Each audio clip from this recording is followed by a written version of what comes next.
This episode is brought to you by Indeed. Stop waiting around for the perfect candidate. Instead, use Indeed sponsored jobs to find the right people with the right skills fast. It's a simple way to make sure your listing is the first candidates see.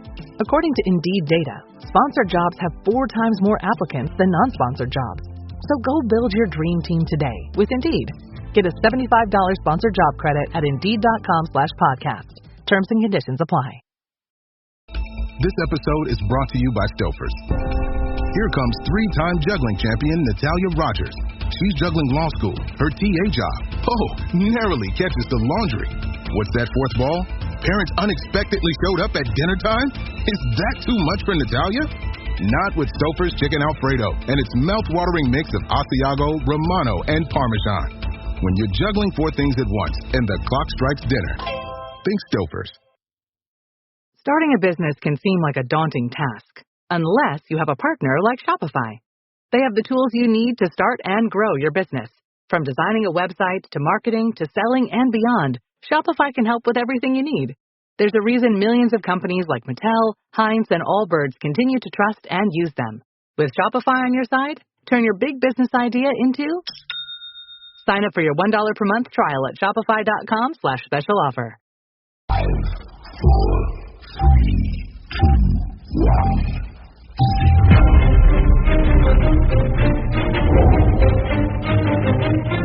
Christian Moore back to Jack Goodchild on the blue line. He manages to get it wide to Jacob Minter. And Goodchild with the shot! And the Slough Jets are taking the lead on the power play with 23 seconds remaining. And Jack Goodchild is Kane Russell with the shot cross goal. No need for the save from Lorne. And Campbell has found himself on. And it's 3-1 to the Johnson Chieftains. They have their back quickly.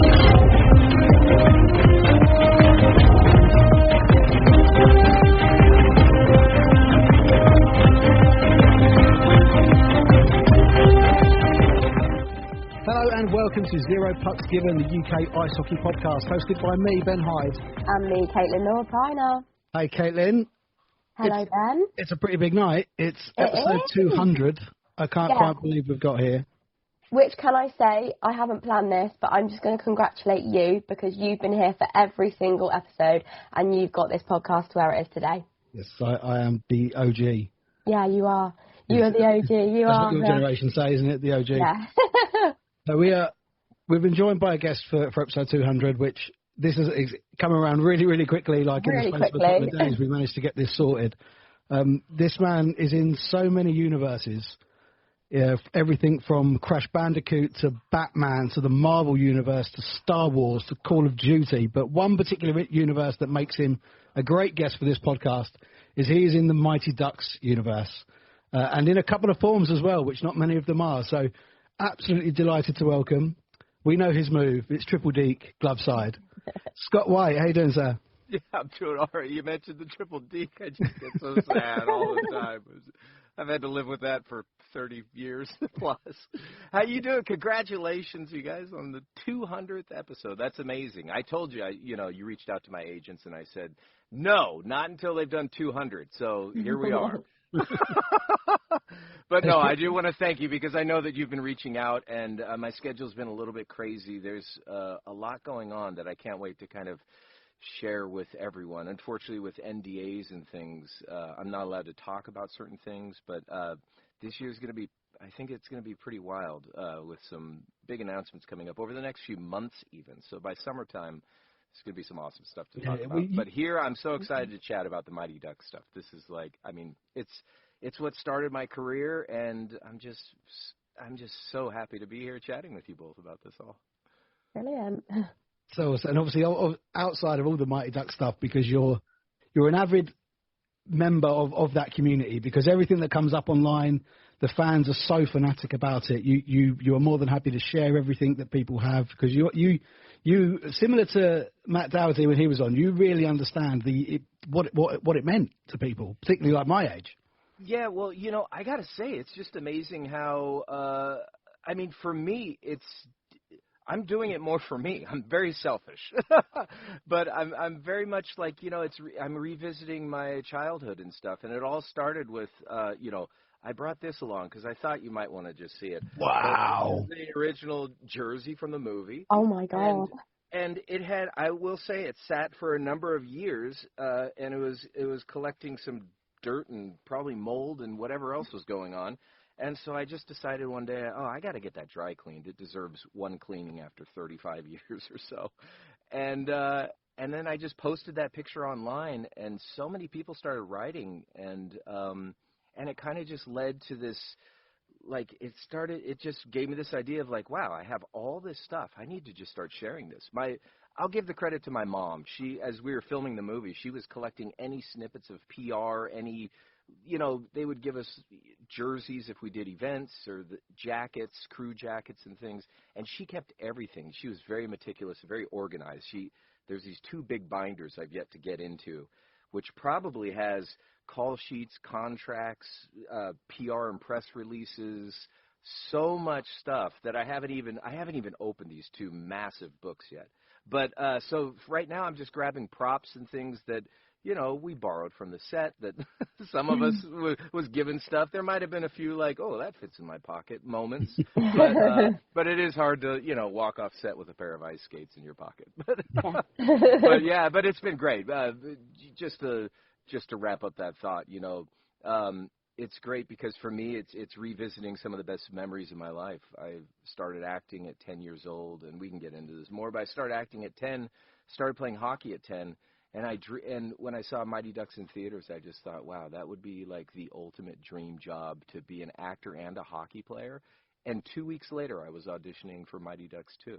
So it was it's wild. So now I'm just revisiting these old things that bring up so many memories, and so many people are just writing saying how happy they are to see this stuff too for their memories. And so like you said, Ben, it's really nice to, do this together. It's like, to create this little community.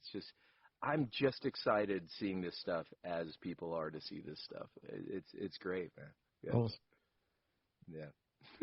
Sorry, I ramble sometimes. That's the podcast. Thanks, everyone, for coming out today. That was about 4 hours. That's exactly what me and Ben do. Okay, fantastic. What are we talking about today, then? What do you want to get into? Just like your career and so I just want to ask, so how, you said you started acting at 10. How did you sort of get into that? How did you know that was exactly what you wanted to do? Oh, yeah. That, again, brings up great memories. I had been drawing since I can remember. Another thing that my mom kept, all of my drawings growing up. Since I think the earliest drawing I have, I was maybe 3 years old or so. That actually has a date on it, So anyway, long story short, I had been drawing forever, so the arts, I was just immediately drawn to the arts from birth, pretty much.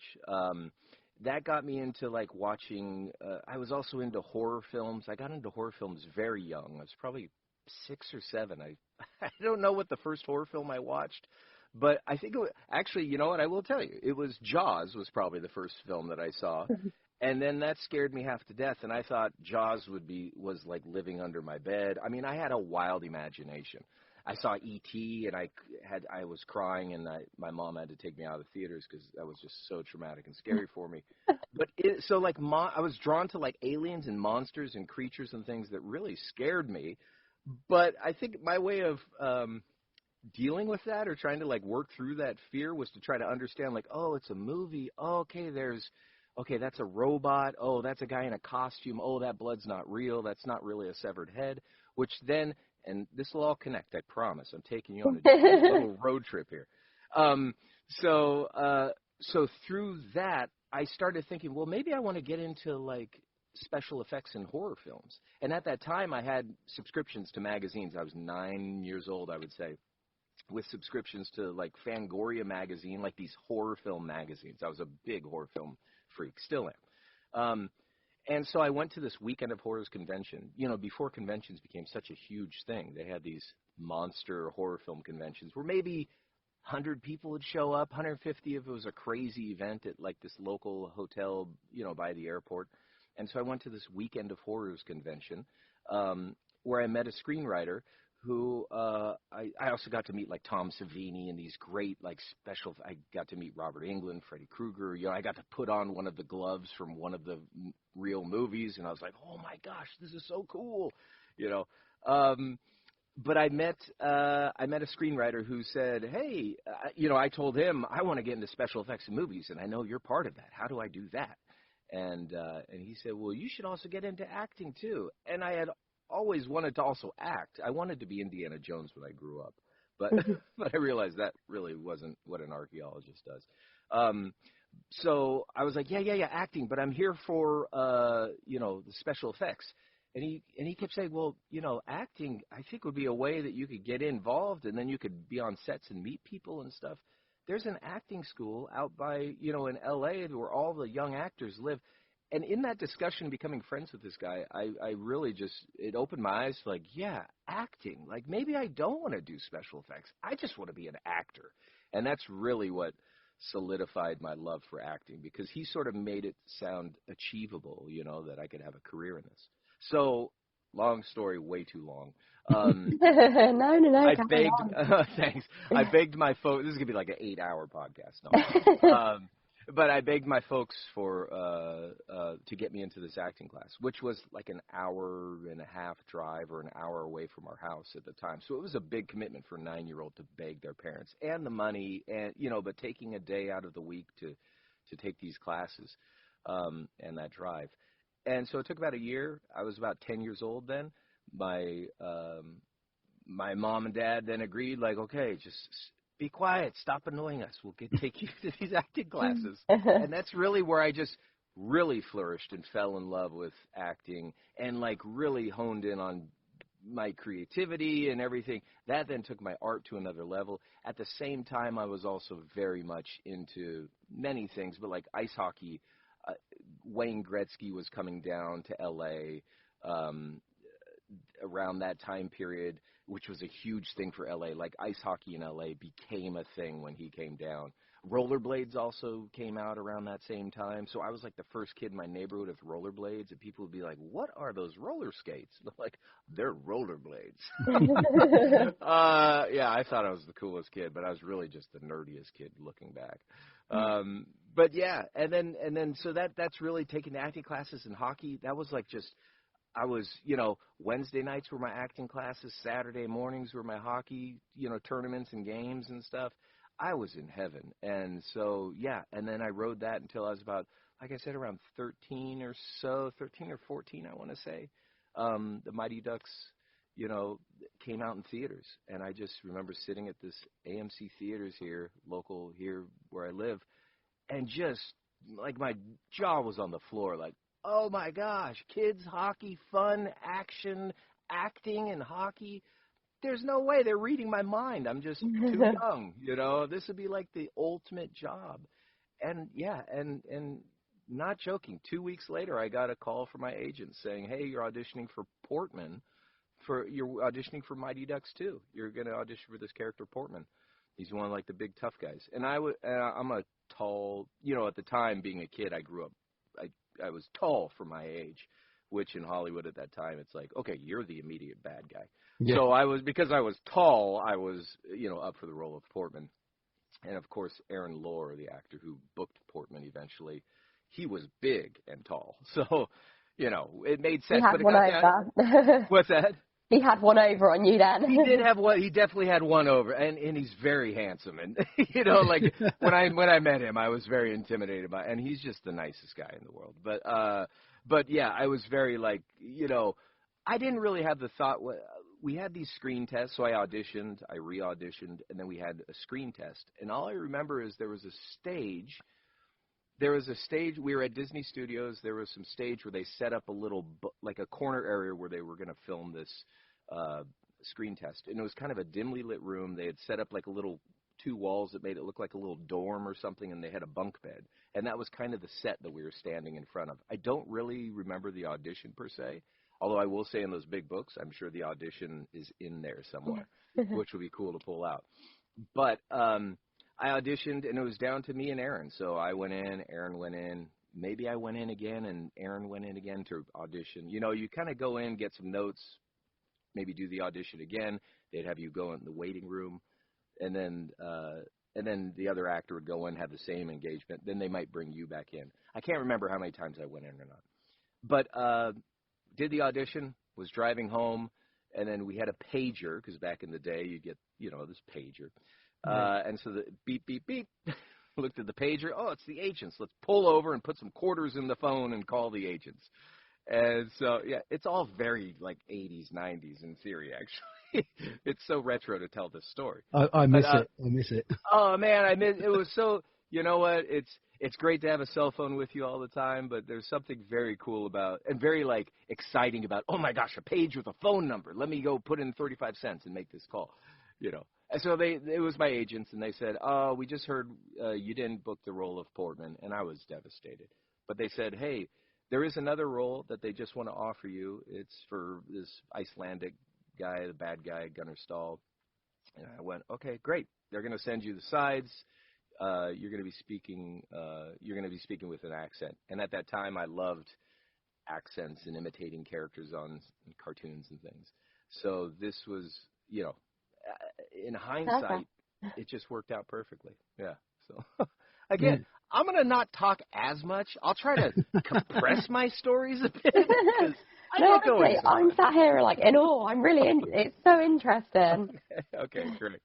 Was it so I mean technically the Icelandic players are like the protagonists. So was that did you find that exciting that you were going to be the protagonist? I did. I'm very much aligned with the villain era. I love, growing up Darth Vader. Again, all these creatures, Freddy and all these Jason and I don't know, Pinhead, all these different characters that I grew up with. I loved all the bad guys, I would, when Freddy would get attacked, I'd be like, no, not Freddy, So I was all on the bad guy side. So when they said, hey, you're going to be this Icelandic bad guy, we're going to dye your hair blonde and we're going to, every layer of the character just got more and more exciting. It was like, oh my goodness, to look at this jersey and oh, it's just a black jersey. That is so evil and cool. I just felt and then to get a bunch of us actors, they dyed everyone's hair bright blonde for Ducks too. It was bleached, wasn't it? It was bleached. And then we had to have, I don't know if any of you have colored your hair, but I have a few times. You get that purple or that blue kind of shampoo. Yeah, there's the purple shampoo. Yeah, that has that very distinct smell to it. Yeah, that toner. So we had to use that all the time. But for me, that was I'm not when I need to be, I can certainly be a deeper actor that thinks through a character and stuff. But I also just love the tangible stuff. So to dye my hair and to look in the mirror and be like, oh, that looks pretty cool and evil. Put on the black jersey. Oh, that's so cool and evil. And then to be standing with 12 of us or, the whole team with blonde hair and bad hair, dye jobs and the jerseys. It was we are so cool right now. This is I don't have to do anything. I'm just going to try to look mean in the camera. So you see these weird brooding shots of me trying to be tough, but I don't know what that was. That was just me fully engaged and loving the fact that I was a bad guy on the screen, Did you base the accent on anyone specifically? The accent. Oh my goodness. Okay, so here's the deal with the accent. When they said that you were going to book the role of Gunnar, and I'd have to have this accent. My manager, who was also my acting teacher at the time, was like, let's help you out. Let's get a dialect coach. So there was one guy in Hollywood at the time who did all the dialects for all the films and everything. He was this legendary. He was probably 300 years old, looked like Gandalf, beard, this linguistics expert, So he came over and we sat down and he was giving me phonetics for certain words on that were in the script at the time. And some of that stuff has changed. Again, I need to pull up the original script because I know that there were different words in scenes that didn't make it into, there was the Venice Beach fight scene and scenes that didn't make it into the final film. So he helped me with what was on the page at the time. And I just remember, you lost it for yourself. There was make the O elongated. There were certain things for certain words. But a lot of that stuff when we were on set was made up, on the spot. The director or producer would say, let's have them say something in Icelandic here. And there was a lady, Maria, who played the assistant coach for the Icelandic team. She was from Iceland. So they would call her over and say, Maria, do we have any lines? What can we say? I think it's the first time the Ducks have the face-off with Iceland, and I get in whose face? I can't remember who it was, but anyway. But I said I say something in Icelandic, which the translation. A lot of people have written me over the years saying, "What does I think that it's Brandon, isn't it? It's Brandon. Brandon, it is. Brandon. Okay, yes. There we go. The full memory just came to me. Yes, and I say "Father to Landskotens." Yeah, which loosely translated means "go to hell." I remember they were sitting there on set, and she was saying, "Well, we could say this, blah blah blah," and they would say, "What does that mean?" It was like, F you, and they're like, no, we can't have like bad words. What can we say that, so then we came up with that thing that I said, which was like I said, roughly translated, like go to hell. And so yeah. So with her on set, she would give us, accents, but it was kind of on the go. You say it like this. You say it like this. Okay, repeat it. Great. Okay, ready and rolling, And then whatever came out it was like, close enough. Good. Yeah, It probably wasn't fantastic. So for this final, and I've told this story a few times, but I just love this story because it's so fresh in my mind still. We did that final shot in the movie, and I go up to my coach. He pushes me and says, "You lost it for yourself. You lost it for me." And I say, "You lost it for yourself," which we shot a few ways, actually. There is a take in the vault somewhere. The original take was he comes up to me and he grabs my jersey, like aggressively, and he's like, "Gunnar, you lost it for me." And I push him into the racks of sticks, and the racks come crashing down. Like they set it up so it was like barely, balancing. So when he fell back and hit it, like he lands on his back. I push him down hard, and all the sticks go everywhere. And I'm like, "You lost it for yourself." Was one of the takes, one of the versions that they tried. Anyway, so they kept the more tame moment, and then I said, "Let's go shake their hands," and then we had that lineup where we all, where I say, "Good work, Captain Duck." Well, Maria, the Icelandic lady at the time, not at the time, she's Icelandic all the time, but at the time on set, they wrapped her out, so she left. So then they line everyone up for the final shake, and they say, "Scott, we're giving you this extra line here.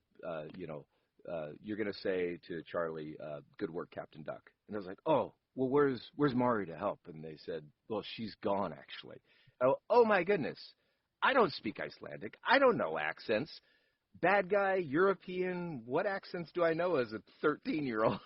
So all that came out was a very bad Russian version. Like, it just is me saying, like, "Good work, Captain Duck," or whatever came out. There's a little bit of Arnie to it, like, a little bit. Yeah, there's a little bit of too much in there is what it is. Too much and not enough at the same time. But yeah, that was sort of that moment. That was, that's why the accent thing, it was kind of, it's sort of trained, sort of whatever came out on the day, and that's close enough. He's just a kid, and that's fine. And then that one moment where it was very much like, I think it's this. And of course, producers and everyone going, "Look, it's just one line in this movie. Just say it," So there I was, like, sitting there like, "Good work, Captain Duck." And they said, "Great, moving on." There it was. So, yeah. I mean, you said you was big for your age, but you were, like, towering above Josh when you're doing that. Yeah. He hadn't grown into his height yet. And like I said, I was very tall for 13, 14 years old.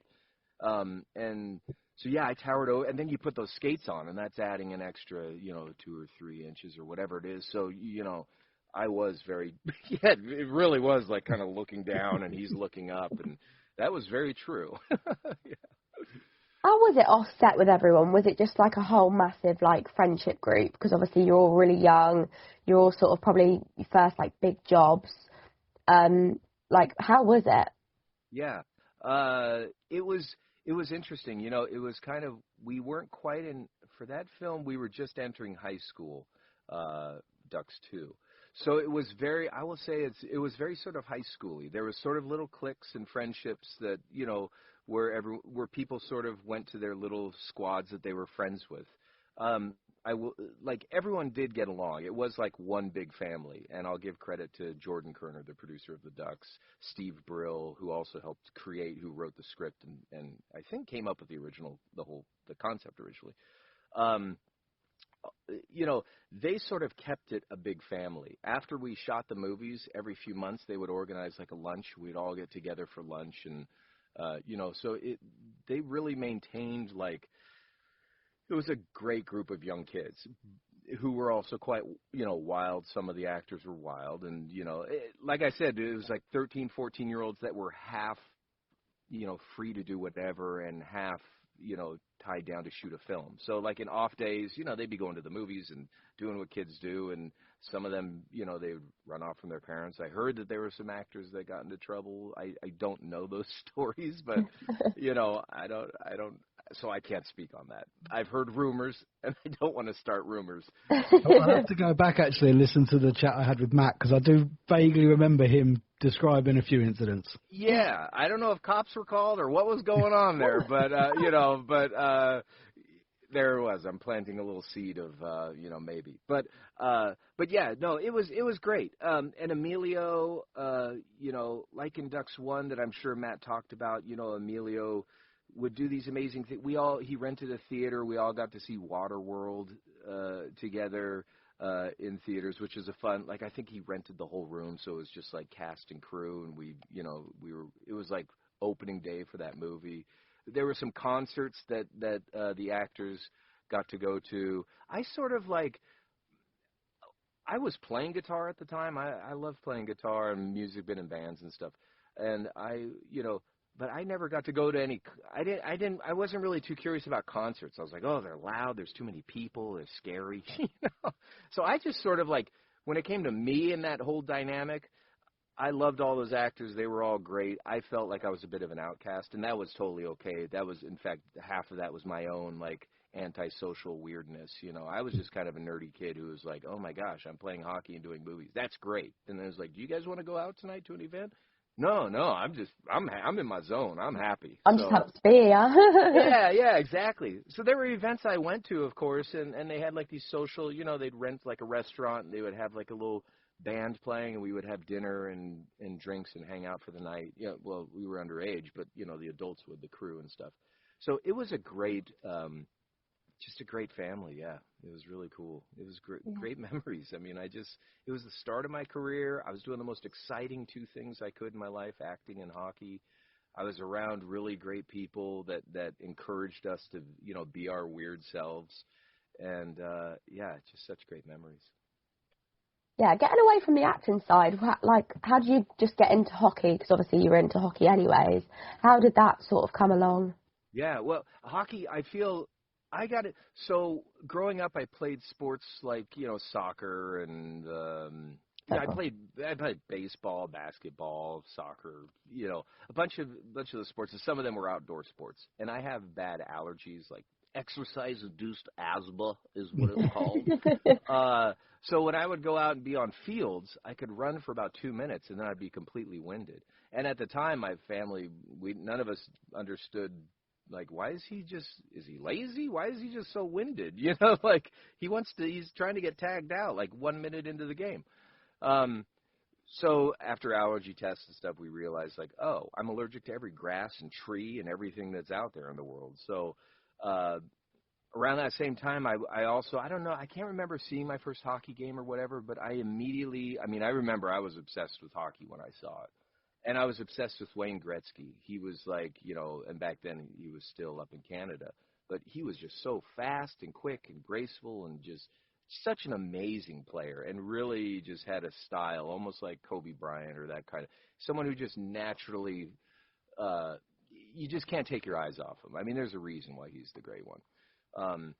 Did you get to meet him? Because he was in Mighty Ducks 2, wasn't he? Yeah. So I didn't get to meet him on that event at that day. I wasn't working that day.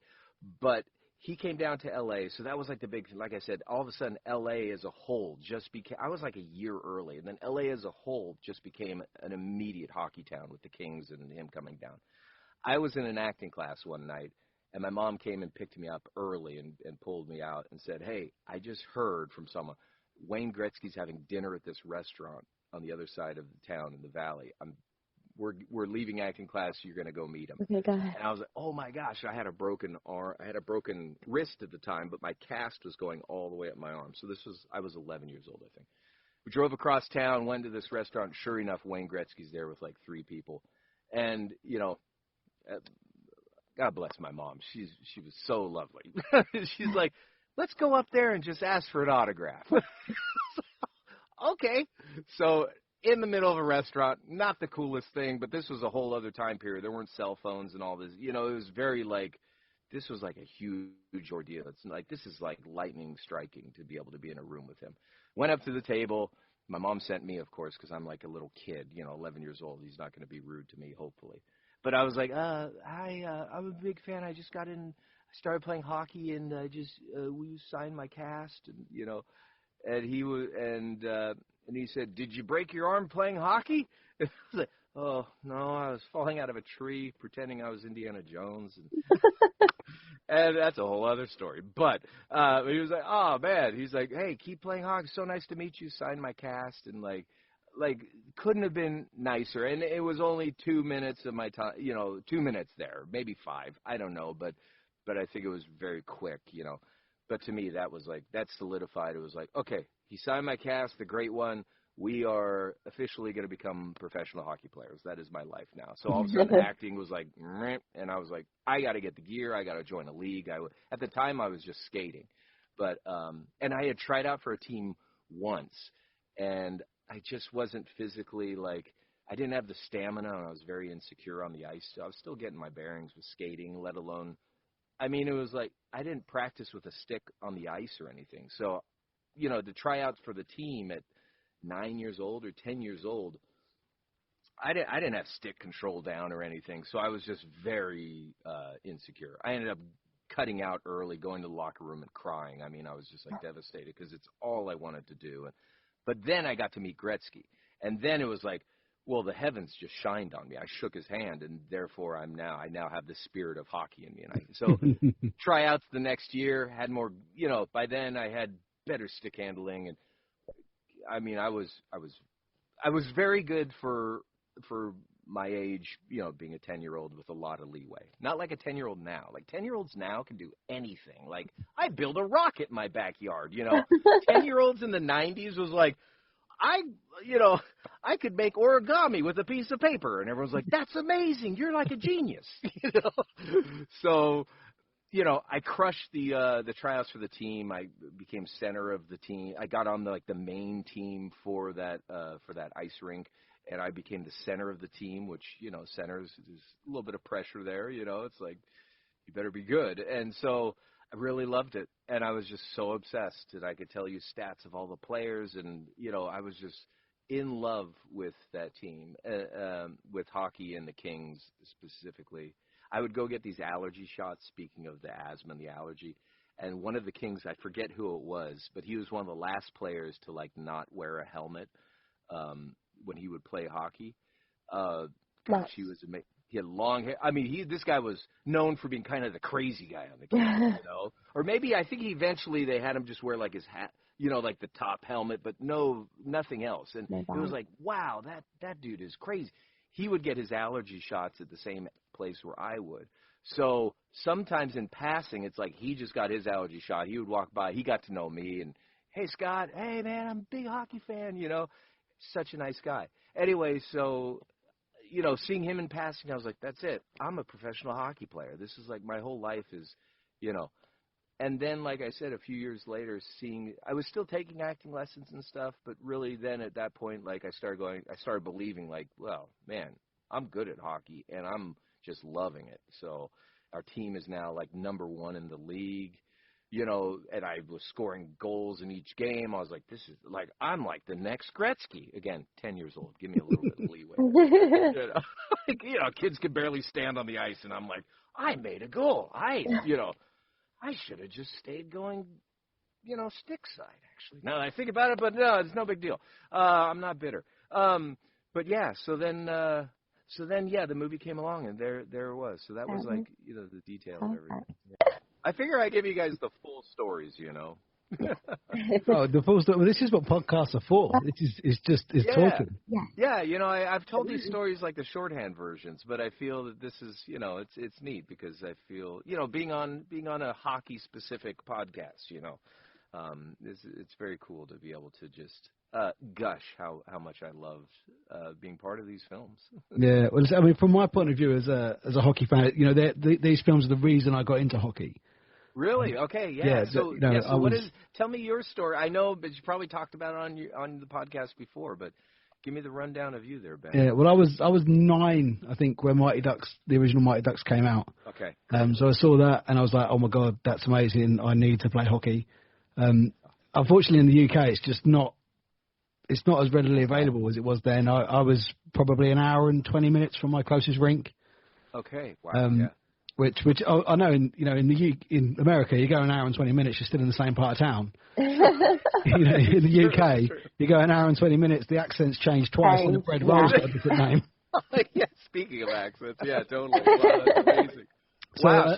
So sort of a similar thing then. Were you like begging your folks to get you into it? And stuff? Yeah, and I mean I had a single mum, 2 lads, and the gear's just so expensive and it was so far away. So I played a bit of roller hockey for a little bit on rollerblades. And really, really enjoyed it. Then kind of left it behind for football and other, stuff like that. And then found beer and girls, and that was much more interesting than changes sport. Things too, yeah, definitely. Yeah, so but then I went to Toronto in 2002 and saw the Leafs, and I was like, yeah, man, it's awesome. And then I forgot all about it again until I found hockey in this country about 6-7 years ago.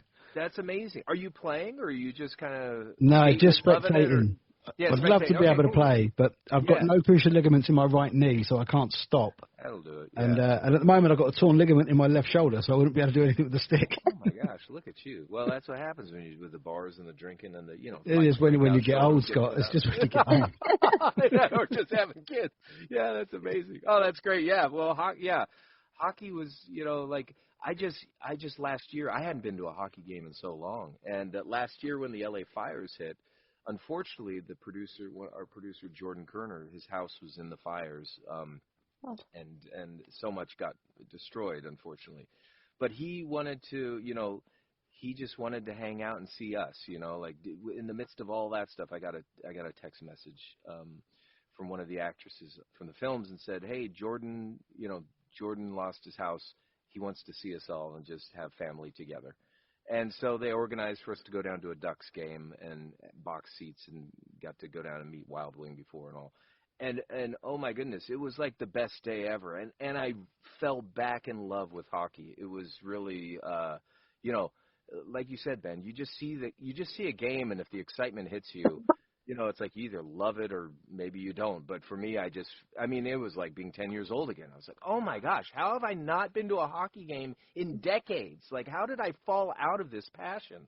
So, again, like everything just kind of reignited in me, which did make me pull out the jersey and go, oh, that thing needs to be cleaned, and that was about a year before I finally cleaned it. So, but I'm very slow at getting around to things around here. But as you can tell, again, with trying to book me on this podcast, I'm sorry. But with the stuff that you got you got the Iceland jersey out.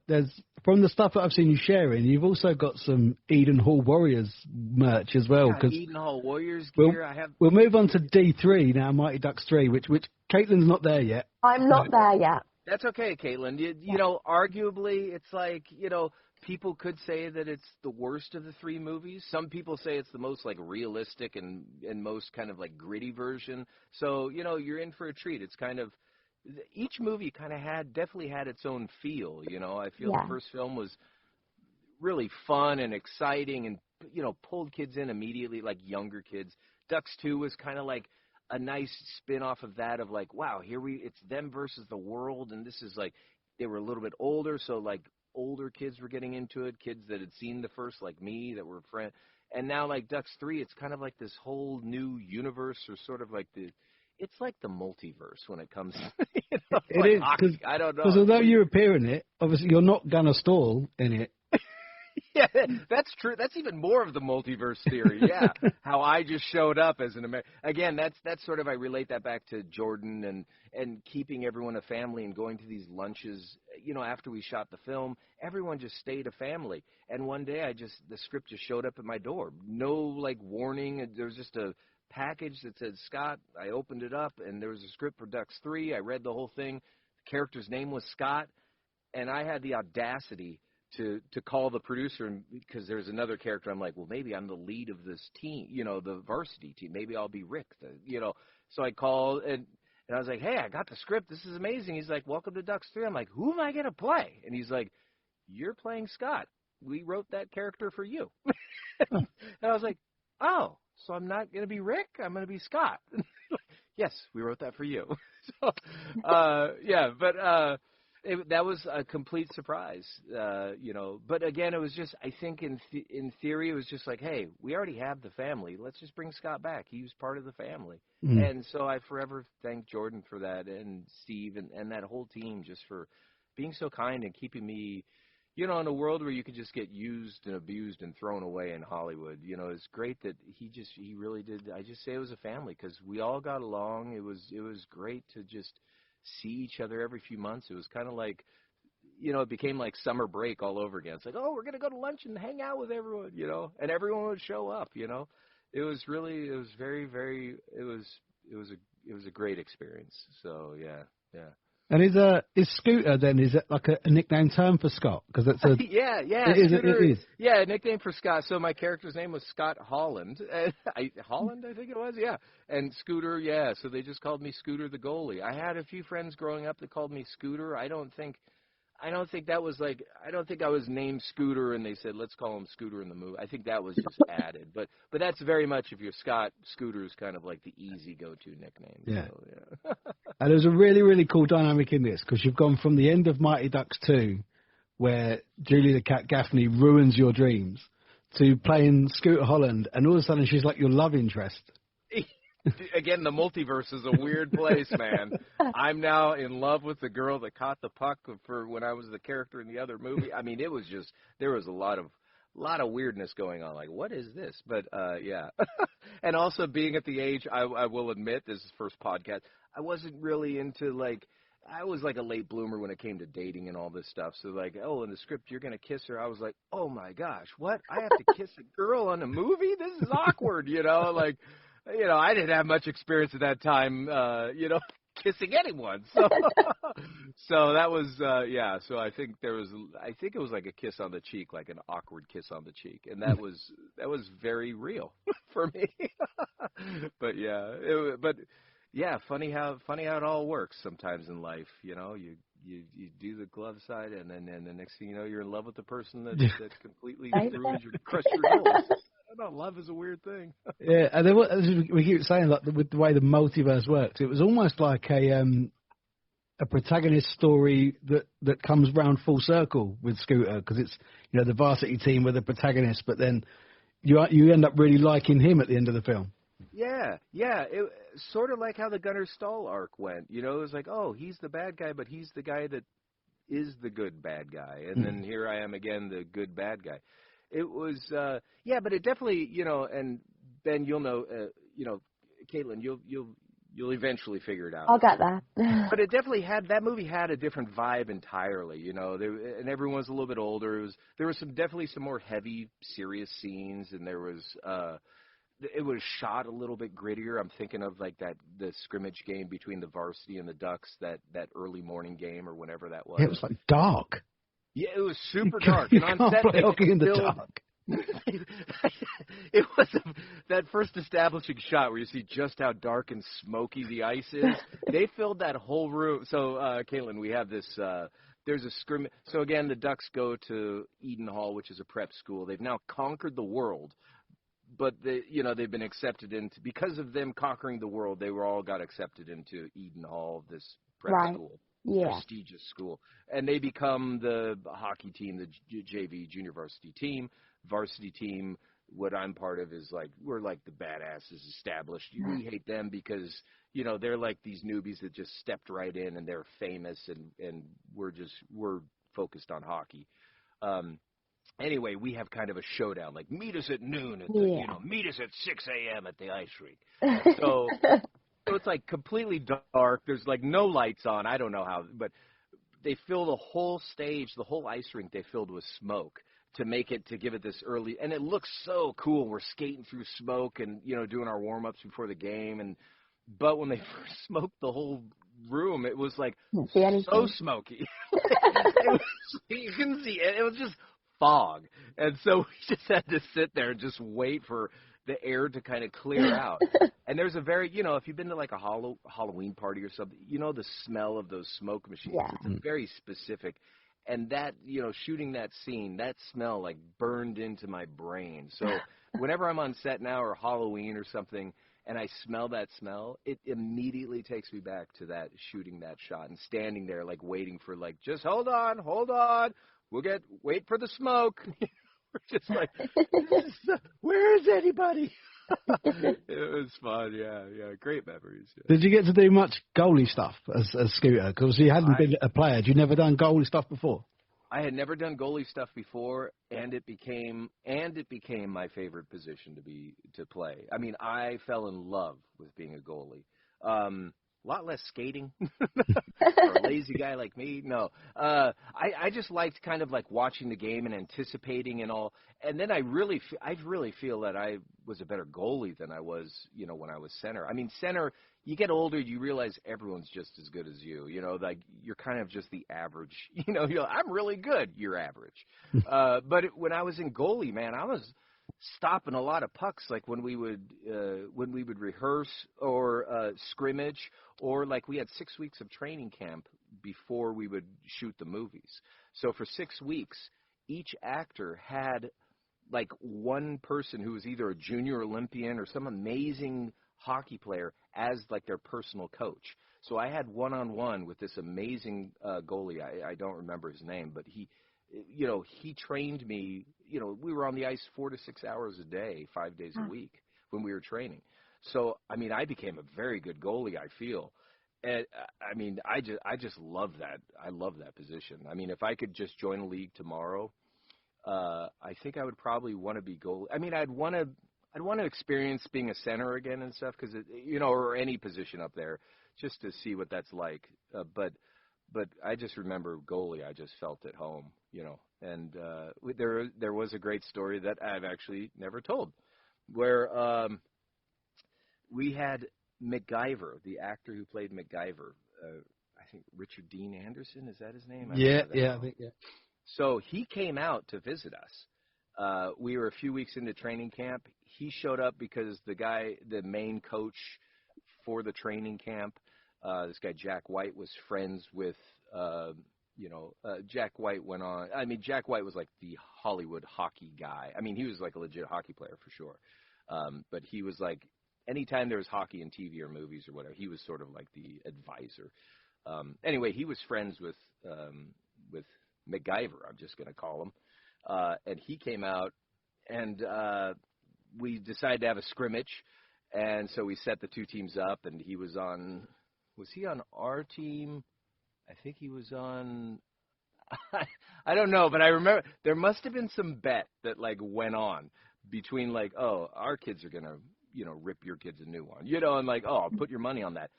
Because before I know it, him and the other coach, they were so intense about who's winning it. Yeah, it became like an immediate game, like for blood. I mean, like people were profanities. It was just on. And so anytime that puck came down in my way, I mean, I stopped that puck. We crushed them. We crushed the other team in that scrimmage match.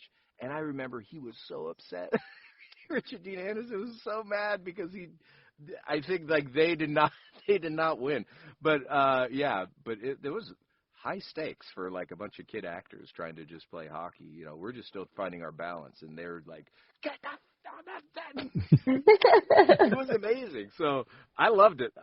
Also during that training camp, I learned to appreciate goalie.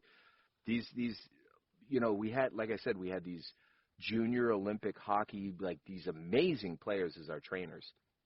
So they would join us in these scrimmages and stuff, or they would, when I'm in goal and they're trying to work me, some of the actors are coming up taking shots off me, then these pros would come up and take shots off me.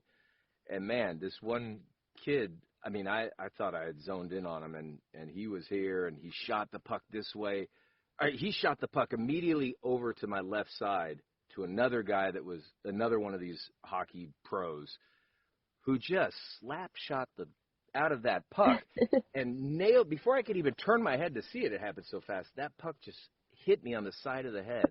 And for about a week, I had a ringing in my ear. I mean, like, it was a legit, like, oh, wow, this is what goalies deal with. This is wild. So, yeah, so there was about a week it took for that ringing to kind of go away. But, like, there was 2 days where it was just no sound and just, and I just thought, like, I thought if I complain that I won't make the movie. So, I just sucked it up and didn't really. That was it. Yeah, I definitely was like, can I get some water, please? Went over to the bench, probably cried as I drank water, and then back on the ice, But yeah, I mean, when those pros, it just goes. If you've been to games, you see how fast those pucks can go and how quickly things can just like move around on the ice. So yeah, that wasn't the most fun experience, but it was definitely one that I was like, well, I'm a real hockey player now. I can't hear out of one ear. So I thought it was kind of cool at the same time. I was like, I might be deaf the rest of my life. But for young players then who would have seen these films and that would have been their gateway into the sport, which coach do you think would be the best coach for them? Would it be Coach Bombay, Coach Stenson, or Coach O'Reilly? Coach O'Reilly. Yeah, Coach O'Reilly. This would be, wow, this is a serious question, Ben. I'm going to turn this around and ask you both. Well, Katelin, between the movies you've seen. Yeah. But for me, I would say I think you kind of need a Coach Bombay. If you're just starting from nothing, you kind of want a little bit of love so you're not scared of the game or you're not too intimidated. And I think Bombay was great at how he just, you look at the arc of the character, we're now going to play like this is a real team. You could look, this is funny. This is like, I feel like. Because his Pee-wee numbers were fucking insane. Insane, right? But the way he kind of brought these kids from the streets who just had never skated before, and in one season, in just a few months, in 4 months, arguably, or whatever, I don't know the amount of time, they went from, I can't skate, to like number one. It's like, wow. We were saying this because I actually watched Mighty Ducks 2 this morning. Okay, there you go. But we were saying this because I'd watched number one a few weeks back when it became a scandal, and Ben was like telling me off that I'd never watched it. And Matt told you off as well, didn't Matt Doughty told you off? Yes. It is a bit of a scam. I'm being very kind to you. Right? Yeah, thank you. I appreciate it. But we both just said how unrealistic it was, because also just like the flying V, like it's just not like, it just can't do that. But it's just you'd be offside. Yeah, flying V would be offsides. Yeah. Knuckle puck, you just see it coming. Yeah. It's coming from the other side of the rink. You have 4 days to prep for that puck coming at you. You're getting a goalie interference penalty every single time you get into the ozone. You're getting a goalie interference I'm beginning to think that this was a movie and this wasn't based on real events. Now that we're kind of bringing this to light. But yeah, there was a lot of sort of loopholes, technical loopholes. Like a triple deke for me, and then stopping at the blue line and slap shot. Slap shot and a penalty shot. On a penalty shot, I don't think any of that made sense. But and they even on the set the one day when we shot that, the producer wanted me to have my helmet off. Like I took my helmet off and just went out there and just skated, with my. But they had already done a shot with the stunt.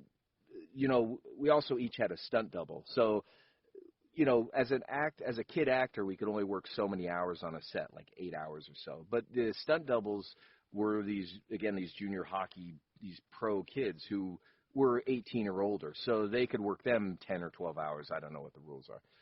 So, they had already set up the cameras and done some wide shots of Gunnar skating up to his mark.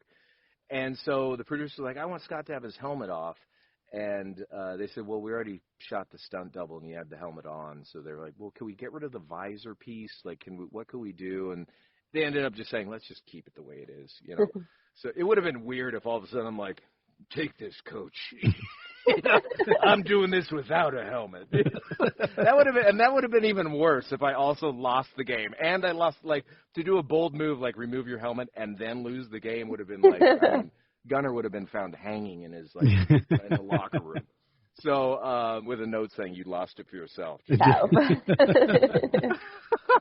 Anyway, which would have been a dark turn for the series. But, so that was, it was shooting that scene in particular was very, that was a fun, definitely, every day was memorable though. Like, I know I just keep saying it, but again, it's like my passion for this runs so deep. I feel like, and I could be stepping out of place and misspeaking here, but I feel that there was a moment in time when it was kind of like, as an actor, you kind of had to, you do a job and then you're like too cool for that job. So it's like, oh, I don't want to talk about the Mighty Ducks, like I'm doing this now, and it was almost, I feel maybe some of the actors might have had a little bit of that when that was like the cool thing to be, because also in this town, it's like, you don't really talk about the jobs from 3 jobs ago. You're kind of, you want to talk about the next project or whatever is going to happen in your career. So I feel that, and again, I could be wrong, so I'm just really making this clear for the lawyers. Like, I feel some of the actors might have had, like, the, Mighty Ducks, I don't really care, Whereas I was a nerd. It was, like, my only credit for a few years.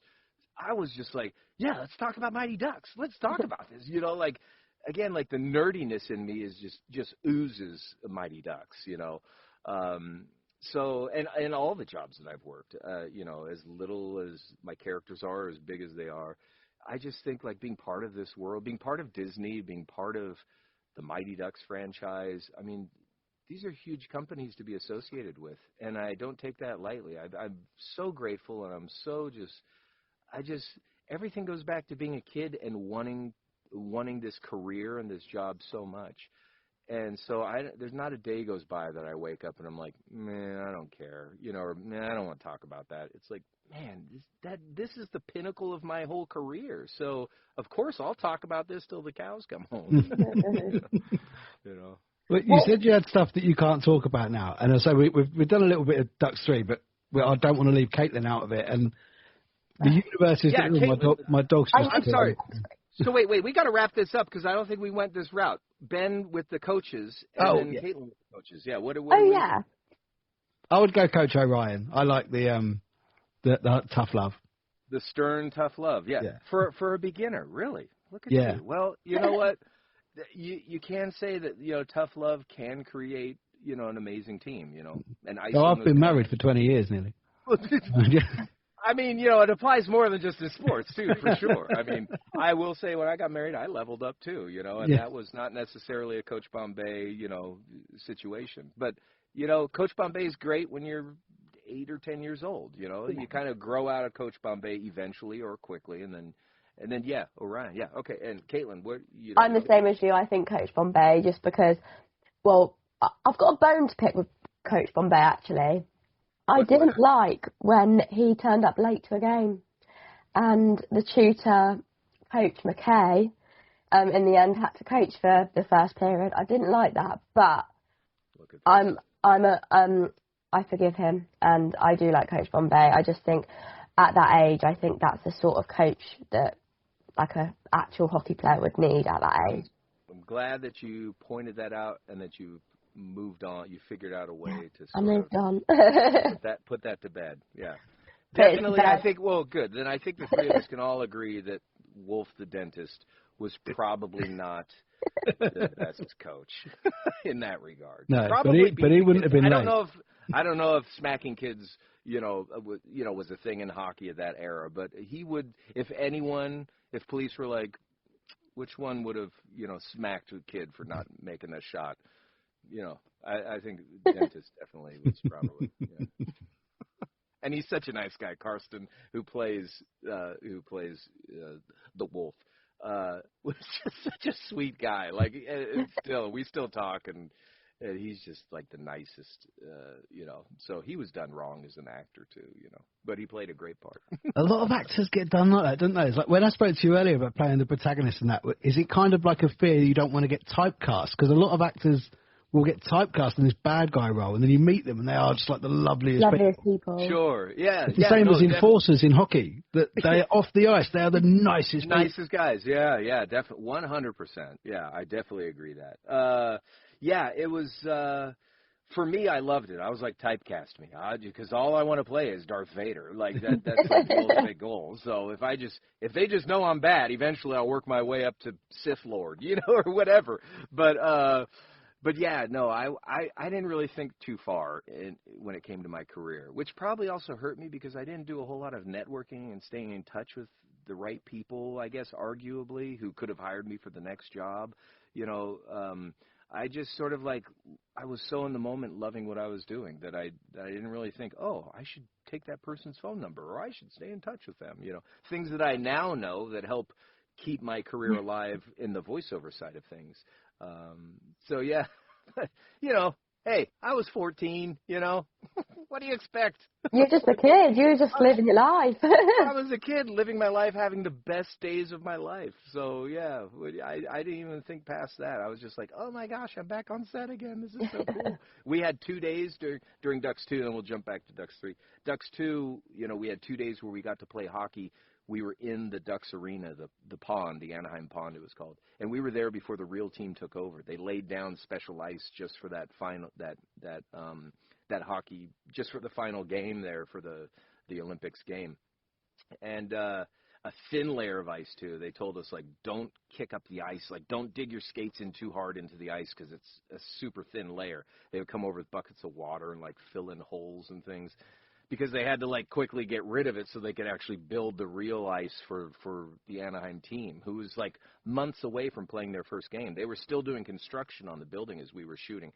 But one of the days, they had all the seats up, and one of the days, for 2 days, they filled the arena with extras. 16,500 people is what I recall the number was.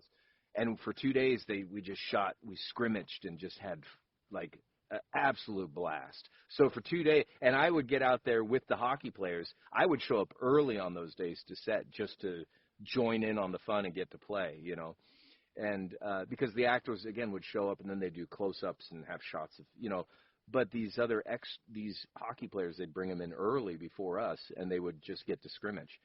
So 16,000 people yelling and scoring a goal or getting checked, and you hear, "Rah!" The crowd would go nuts. I was a real hockey player in those moments. That's it. You don't need much more than 2 teams, a puck, and 16,000 people screaming at the top of their lungs, or booing for you, It was wow, this is so cool. So, yeah, that was wild, yeah. And then, so then in Ducks 3 came around, and we were back to shooting in a small little high school, ice rink, but that was cool too. But yeah, playing villains was something I didn't mind being typecast. I loved being a bad guy. That was still to this day, man. It's when there's a bad guy in some video game or anime or animation series or something, and I'm like, oh, I'm the baddie. Let's go. Brilliant. I've had yeah. But I do think the bad guys are usually very nice people in life. In movies, maybe not maybe real life, bad guys are bad guys, but but yeah.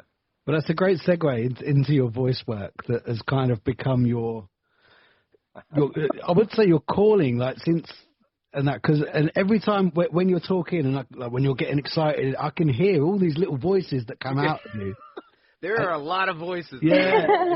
You're so passionate the way you talk. Oh, thanks so much. I am, I'm just I love what I do, and I've been able to make a career out of what I love to do. And getting into the voiceover world now, I grew up watching every cartoon under the sun and collecting toys. Playing with toys, not collecting them. I had a collection because I was obsessed with toys, That was definitely the through line all the way up until I was about 12 or 13. I was still playing with toys.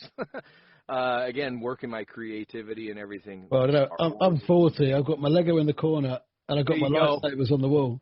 There you go. Yeah, I got my lightsabers right out here. I have a Darth Vader mask. Yeah. I have my nerd corner where I have a bunch of,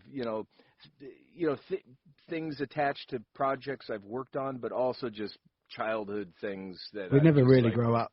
Yeah. That I was just like, I can afford a Batarang now. I'm going to have a Batarang on display. And if anyone breaks in, they're going to get the Batman, So, but yes, so I watched every cartoon, He-Man, G.I. Joe, Teenage Mutant Ninja Turtles, obsessed with these shows and had all the figures and everything. Just again, my parents were very supportive of my creativity and, my toy obsession. So I would just, as a kid, I would just do the voices and imitate them, and anything I could kind of like I heard that seemed interesting, I would try to mimic, animals or whatever sounds. And so I really feel like voice acting was something that I was sort of born to do in a way that I just never really had the right in to get into that industry, because they always say the voiceover industry is kind of a small group of people that kind of, it's a very it's a tough club to get into. And I will say now I feel very grateful that I am in these little cliques and these, and part of that club. And I'm just so grateful, and I'm so excited to be in that world too. I mean, the Ducks was special because it started my career. Voice acting is kind of like I'm home in a way, it's kind of like I'm in my zone. Like I can walk into a studio and the only nerves in me are just like, what can I give them? It's like, or excitement about being there. Whereas on camera acting, it was always getting on set and just being nervous, like, oh no, do I look good? How do I know my lines? What am I going to do? I feel I'm really just comfortable, doing the voice acting stuff. And I've been very lucky to play a bunch of the characters I grew up, Starscream from Transformers, or, Leo from Teenage Mutant Ninja Turtles. It's just been a great wild ride, man. You're actually the second guest from the Batman universe to be on the podcast as well. Oh my goodness! Phil Eichinger, who played he played I can't remember the name of the detective that he played in Gotham. Yeah, no way. Yeah. Was he? Wait, Phil. I'm going to take one quick second to look him up. What's his last name again? I think it's Eicher. It's E-I-C-H or Eichinger. Maybe it's a very long word. Phil did a documentary about him trying to get back to playing hockey in his late 40s. So he's a big hockey fan too? Yeah. He was a former player, and he tried out for a Federal League club. That's amazing. He made a documentary about him trying out. That's amazing. Oh, my gosh. Yeah, I feel that hockey, though, hockey, after the Ducks, I was invited to join like a Hollywood league. And I didn't join because I was kind of, at that point, I was in goalie mode, and they wanted me to get back on the ice and play, and I, not as a goalie. And I kind of like freaked out a little bit because I was like, I don't think I can do that right now. Like, I don't want to get checked into a boards. I don't want to break my shoulder or anything. But it's amazing how many people, you go to those celebrity games or back then to see those teams, and it's like, wow, there's like so many hockey fans. I'm like not alone. There's so many actors that are in love with hockey. So that's great. That's awesome. And how long ago did you interview him? It was last season, so it's probably just about 18 months ago, I think. Wow. Okay. Yeah. How long have you been doing the podcast then, since the inception? It's 2022, I think. Oh my gosh! Yeah. Yeah, because this is your fourth season of It's my fourth season, yeah. So yeah, I think it was 2022. Yeah. Started. Katelin, when did you join? I joined in September, so I'm like really new to this. But how I got into it, so hockey's always been in my life. Like, I literally I've been in ice rink since I was in a pushchair, like, just the way I was. Rink rat. Yeah. Rink rat, totally. Love it.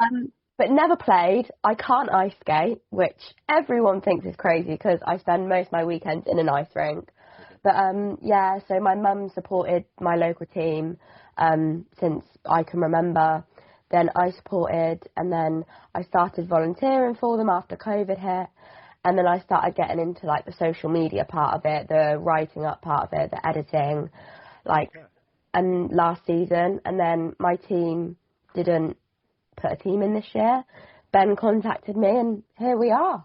Oh, my gosh, that's amazing. Well, you know what? They say it takes a team, and it does. Like, you don't have to be a player to be obsessed and ingrained in the hockey world, and you're a perfect example of that. That's awesome. Thank you. I mean, they wouldn't be anywhere without you on social media coming up with stuff and ideas and whatever. Or being there supporting, screaming for them. Yeah. Oh, yeah. I'll tell you what, that's something I do miss, because now obviously I'm a neutral fan that just goes to games just like so I can talk about it on the pod. Yeah. I miss the shouting. I really do. Yeah. It's amazing. Like that Ducks game I went to, I lost my voice. It was just so fun. I mean, just to be in it with the team, whoever, just to enjoy it as a fan, or to actually have your team playing. It's just it's very easy to get caught up in like the oh my god, and they make it fun too with all the the crowd chants and the things that come up on the screens and everything. It's just such a so much stimulus going on. These pro games. There's been many Monday mornings where I've either gone into college or school, and I'm like, I can't talk to anyone.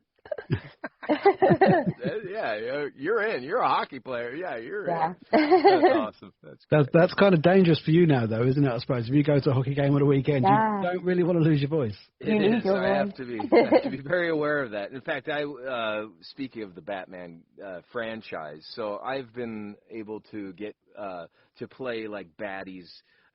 Like henchmen and stuff in the Batman games for a long time now, going back to like the Arkham Knights, Arkham Shadow, those Arkham games, and all the hey, it's Catwoman, hey, look who it is, hey, Batsy, and eventually getting whooped by Batman. Yeah. So, so I've when I first auditioned and I booked the first Batman game, and I can't remember which Arkham game it was, but it was, so my agent called and said, hey, good news and better news, and then maybe some not so good news. You booked, and I was early in my voiceover career too, so I was very, trying to get any gig I could, So they said, hey, you booked this Batman game, you're going to be a henchman. I was like, oh my gosh, I love Batman, this is amazing. And they said, okay, and that records Tuesday, Wednesday, Thursday. You also booked this what became Battlefield 2, and that game records Tuesday, Wednesday, Thursday, and they need you for 2 hours and 2 hours. The bad news is we recommend you skip one of these projects because that's a lot of screaming and everything. And at the time I was in a band and I was screaming every weekend, singing with my band, and I thought, no, this is easy, this is no problem. I was like, don't cancel, I'll take both jobs, I can do this. I'm a professional who had not much experience. So I show up on Tuesday to the Batman session, and I'm like, cool, let's get Batman. They're like, we need it lower. And I'm like, let's get Batman. They went, lower. And I went, let's get Batman. They went, lower. I went, let's get Batman. And they went, great, now we need it louder. I went, let's get Batman. Louder. Let's get Batman. Oh, my goodness. And so next thing I know, I'm screaming as loud as I can scream, in the lowest tone I can scream. And in 2 hours, my voice was gone. Then I had to drive across I had it was still there, but it was thrashed. Then I get across town to my second job, which is this Battlefield game, and they're like, hey, you're a young soldier. I'm like, okay, so, sorry, you like this? Grenade! And they're like, nope, younger and cleaner. I'm, grenade! Nope, grenade! And they're like, that's the youth we want to hear in every line. I'm like, oh, gosh. All right. So anyway, so then they told me, you got to be younger. You got to sound younger. You got to yell more. You got to yell even more. Can you go even louder? And, man, after that first day, I called my agents, and I was like, this is really bad.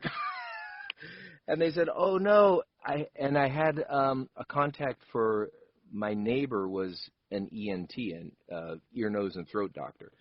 So the next morning, I went to the ENT, and I said, hey, I'm supposed to scream all day, and this is my voice. And he said, okay. He checked. He said, okay, well, there's no permanent damage. It's just really your throat is swollen. I'm going to give you the steroid shot.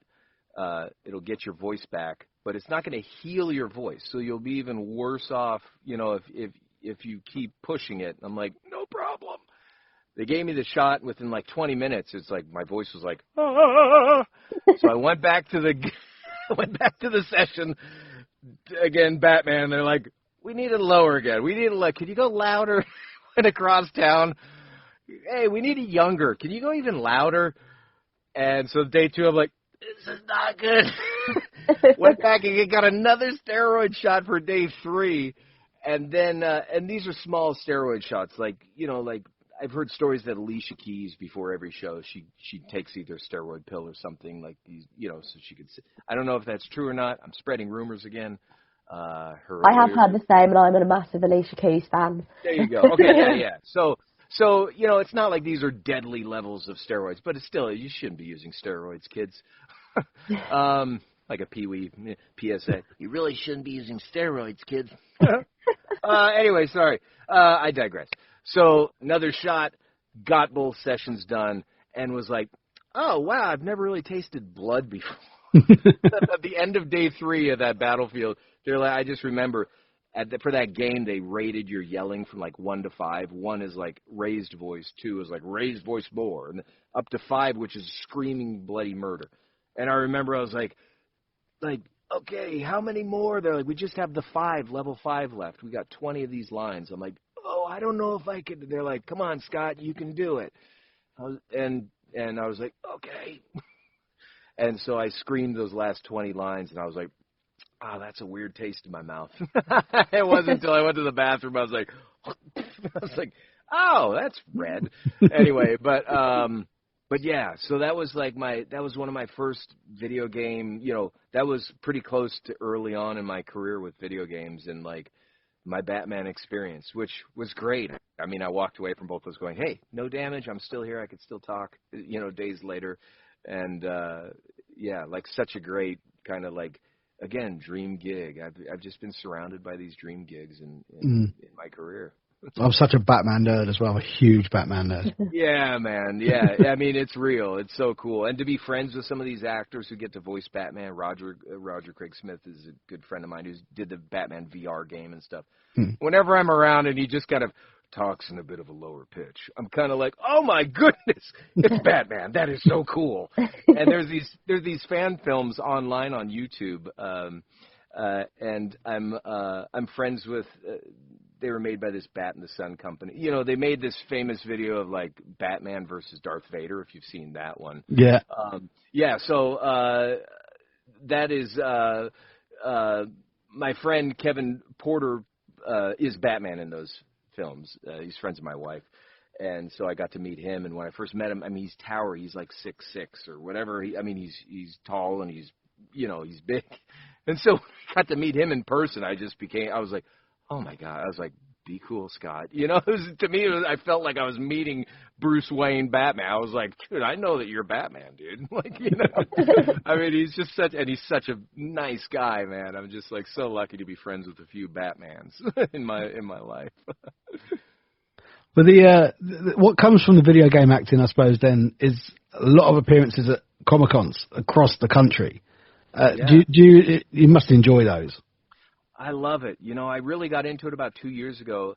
Again, kind of going back to that Ducks thing where it wasn't cool to like talk about your past projects. Now with conventions and everything being such a big thing and connecting with fans and communities, it's just, I mean, to me, it's like I'm like home. It's like this is what I was doing at 9 years old when only 100 people knew about what conventions were, in that regard, I guess. But yeah, so, I mean, for me, 2 years ago, I was like, you know what, I'm going to jump into this and just to meet people. And, I know some people have an amazing career and make a lot of money and stuff. My thing about conventions is mainly and will always be like meeting people and connecting with fans as a fan myself, because I've gone to conventions and I've stood in the line and paid to meet someone or get an autograph or a picture with someone, that now I'm just so lucky that I can be on the other side of the table and people line up to meet me. And I only say that, and I say it that way because I know what that person is either wanting or hoping for, to meet the person. I've had great experiences in my business meeting amazing celebrities that you're like, wow, I'm doing this movie with you and you're nice to me and we're hanging out at your house now and we're friends for 18 years. So I've had those experiences.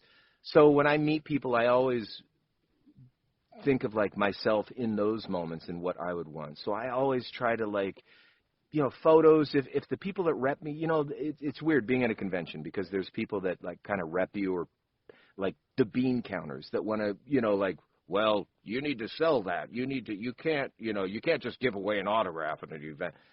But for me, it's always like, they're not looking. Okay, who's your friends? Name some friends. And signing off pictures. I've definitely given away way more photos than I've sold.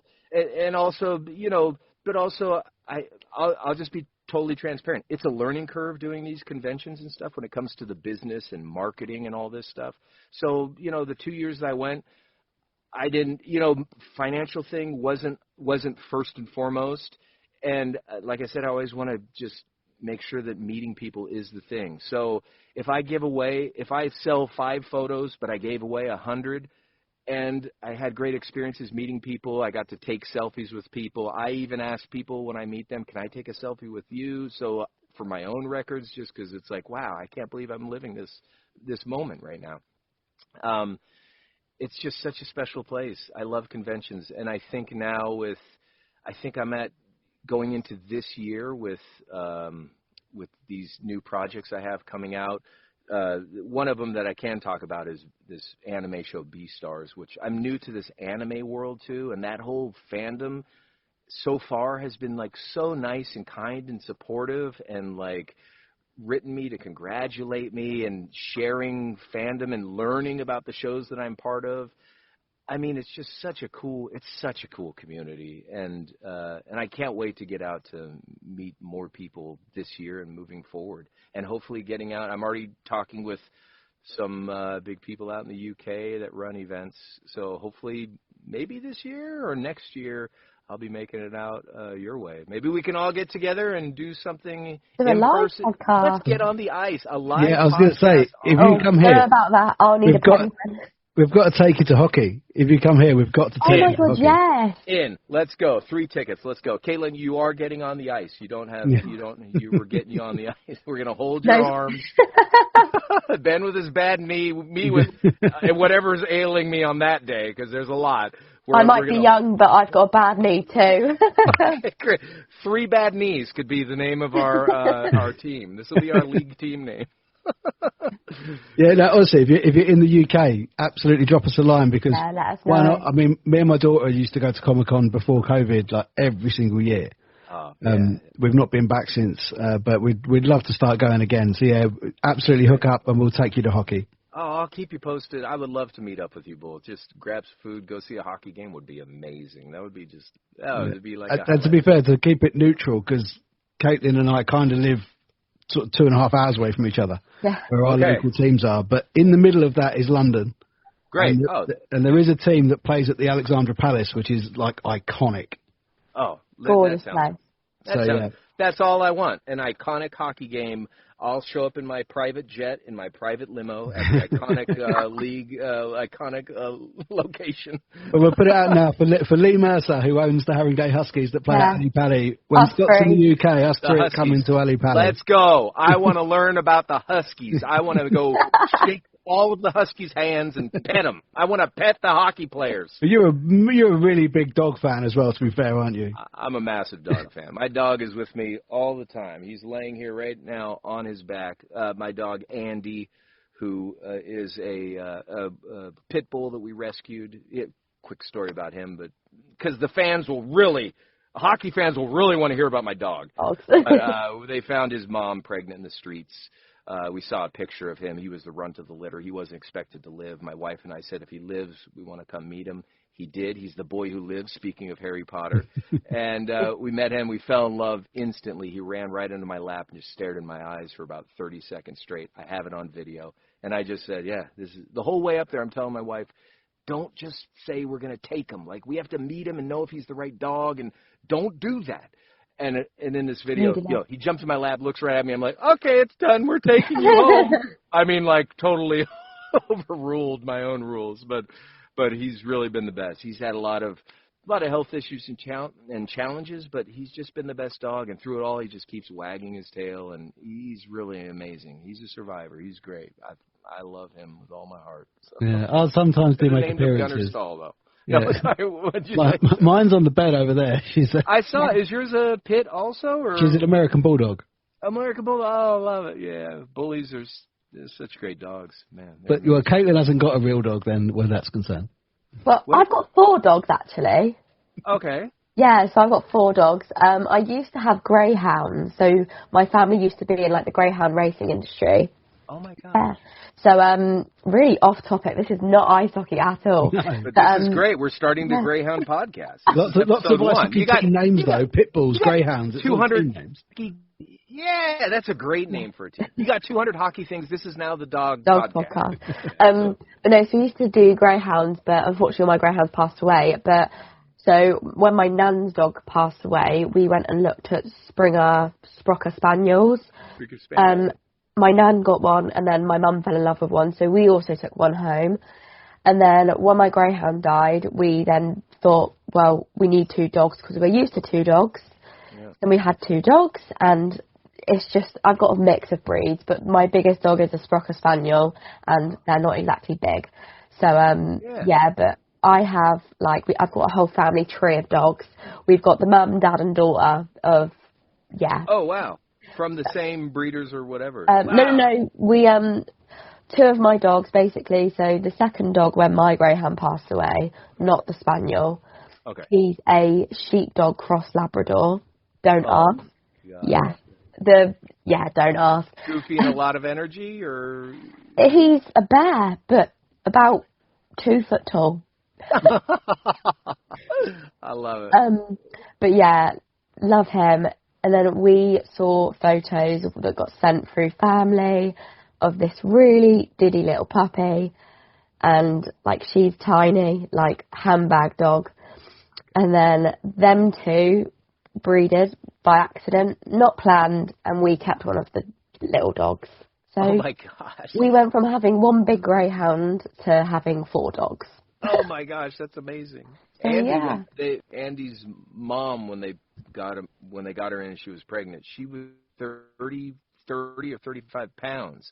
So she had her litter, and we were like, and we don't know who the dad is. But we got him. We were like, great, this is perfect. He'll be 20, 30 pounds. That's great. He's 72 pounds. So whoever his dad, we always make the joke, it's probably a Great Dane. But I mean, he is a massive. There's something great about having a small dog. I'm trying to get at, Katelin. You can carry around, and it's easy to manipulate. When he gets sick or anything, or I have to just I don't want to get out of the car, Dad. I'm like, okay. And I have to lift this massive thing. I've thrown my back out a few times. Again, with the injuries and the hockey, it's pathetic. Yeah, just having a dog has been more injuries than when I played hockey. It's crazy. Do you have any Toy Story vibes where it might be you hear the little pause, it's Andy's coming, and you all... Andy's coming. Yeah. Andy's the perfect. They gave him the name Andy, and we tried heck to try to change his name and figure out a better name for him. But Andy is just the perfect name for him. He's innocent. He's beautiful. He's just, he's Andy. So, yeah, anyway. Katelin, you had one last question for Scott, didn't you? Yeah, I did. It sort of just came to my mind when we were talking about how, how it feels to be that younger person and queue for someone. Yeah. What would you now tell yourself, how successful you've been? What would you tell young Scott who's just about to go in that audition? Oh, my goodness. Wow, that's a really good question. Oh, for Mighty Ducks specifically. Oh, well, wow. Anything, just young Scott who's you know. Well, that's a great question because, one, I've never really, I know of these sort of questions, but I've never really thought of that angle.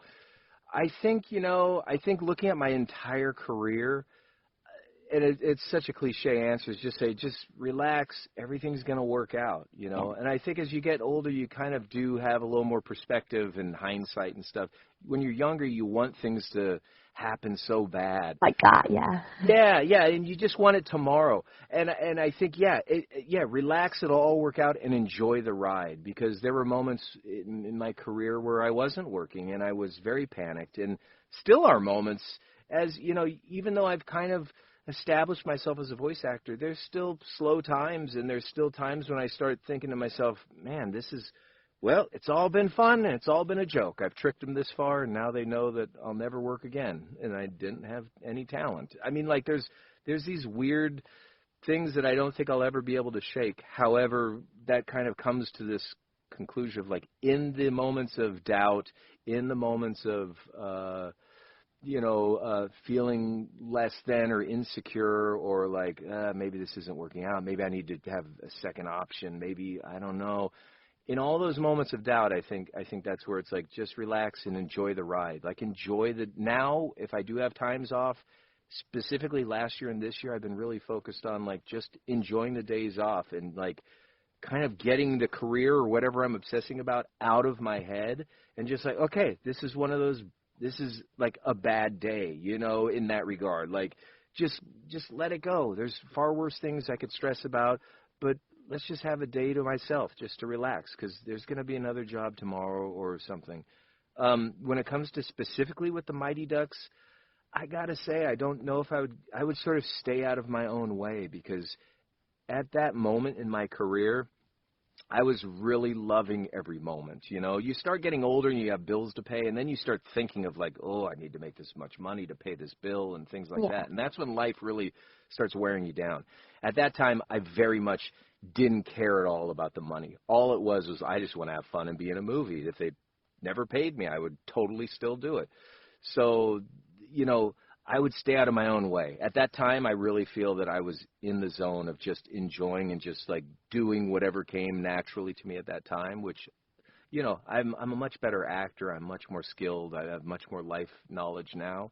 But back then, I was just living in the moment, having a great time. And I think that's what helped me book that film, because I think, like you've mentioned in the podcast, and thank you for mentioning that, like, the passion that I have for my career and this business and acting and Mighty Ducks, I really am an example of someone who's just so passionate about something, and it's worked out, but I never gave up. I doubted myself at times, but I never doubted myself out of my career. It was like, okay, I'll just fight even harder, was my mentality.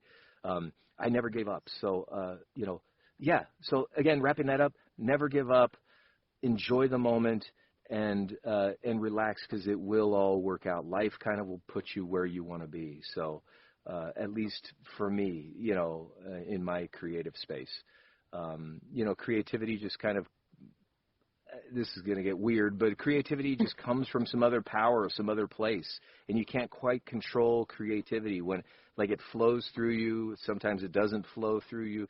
You always kind of want to be in that state of flow, and I feel that I've been very good, and I'm getting better at maybe maintaining a state of flow, as opposed to, like you mentioned, Katelin, like, sometimes you just want it tomorrow. Yeah. But the joy of, like, the striving to get there is the fun of it, in hindsight, in a way. I'm gonna leave you with one more thing that kind of ties into that, because this was a revelation I just had 6 months ago, which is why this is kind of like a great question. I was watching this interview as a musician. Eddie Van Halen is this guitar player. He's just like a guitar god, and he passed away a number of years ago now. And it was just his birthday, I think, yesterday, actually. So happy birthday, Eddie. I watched an interview with his brother, who was the drummer in Van Halen, and the interviewer said, they were talking about his legacy and the band's legacy and everything, and he said, what was the best time in the band? And he said something that I really resonated with. He said, the best time, looking back at the band, was when we were playing in clubs, and our dream was to get the record deal and become the band. Because we didn't have the headaches of lawyers and dealing with all this. I'm paraphrasing now, but there was so much. Of course, it was great when we were the band and everything, but just that moment of 4 people in a room with a dream, trying to get to where they wanted to go, and nothing could stop them, because their imagination and their dreams were just driving them in that direction. For me, that resonated with me immediately, because for so many years, through my insecurities and everything, the one thing that never changed is my absolute end-all passion for acting, entertainment, and at that time, hockey too. So, it's wild how timing worked out. Seeing the Ducks movie, being in theaters, thinking, man, that would be a dream. 2 weeks later, auditioning for it. Maybe 2 weeks after that, booking the role of Gunnar. It's like lightning just kind of like struck at the right place. Like lightning hit that clock tower, and that cable was connected to me, and then I was off to the races. I mean, and my name is Scott, so I can end this podcast by saying, "Great Scott!" But that was, that's my whole career in life in a nutshell. It's like perfect timing at the right moment, and my dreams. It's like if I can manifest, if that's my power, like I manifested this in a way. And I'm not trying to say like I'm the greatest. I've taken credit. There's so many people along the way that have allowed me to get to these places in my career. But 100%, I give them so much credit. It's definitely not just me. But my passion is what kept me going this whole time, and that's why I get to sit here today and I get to chat with you both. And this has just been such a blast. Thank you so much, you guys. Oh, Matt, it's been amazing. Thank you so much for giving up some of your time. We really congratulate 200. I can't wait. Have me back on at 400. You know what I mean? I don't know what we'll talk about. Maybe by then there'll be Ducks 5. I don't know. But oh, man, there's so much more of your stuff we could have touched on today. I mean, there's definitely a 2.0 in this, I think. Yeah, anytime. Well, I'll tell you what, I'm going to keep putting on these. I'll keep putting these things up on my Instagram page at the Scott Whyte, WHYTE, where I have these props and these things I'm pulling out of the closet from the Mighty Ducks. I just put up a new thing today, like one of the jackets that the camera crew would wear on set. So there are these things that people don't know is associated with the movie and stuff. I'll keep doing that. If more questions arise, I'd be honored and happy to come back anytime and be on the podcast with you, Ben and Katelin.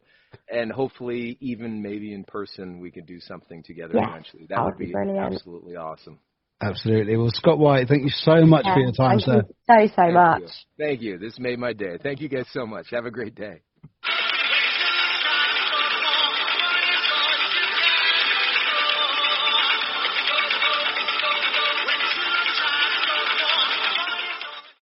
I earned my degree online at Arizona State University. I chose to get my degree at ASU because I knew that I'd get a quality education, they were recognized for excellence, and that I would be prepared for the workforce upon graduating. To be associated with ASU, both as a student and alum, it makes me extremely proud, and having experienced the program, I know now that I'm set up for success.